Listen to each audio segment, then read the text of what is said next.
Welcome back to my channel ঝটপট রান্না। আমি আপনাদের সাথে আটা দিয়ে বেগুনি রেসিপি শেয়ার করব। প্রথমে বেগুনিটা এভাবে কেটে নিয়েছি, তারপর আটা নিয়েছি, সাথে স্বাদ মতো হলুদের গুঁড়া নিয়েছি, স্বাদ মতো মরিচের গুঁড়া, স্বাদ মতো ধনিয়ার গুঁড়া, স্বাদ মতো লবণ, তারপর সাথে এড করেছি 5 ফোড়ন, তারপর পানি দিয়ে ভালো করে মাখিয়ে নিয়েছি। কড়াই তেল দিয়ে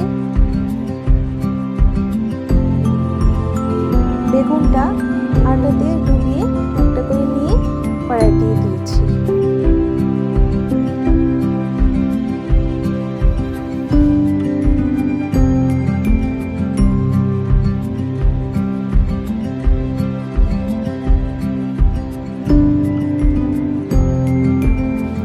হয়ে গিয়েছে আমার আটার বেগুনি।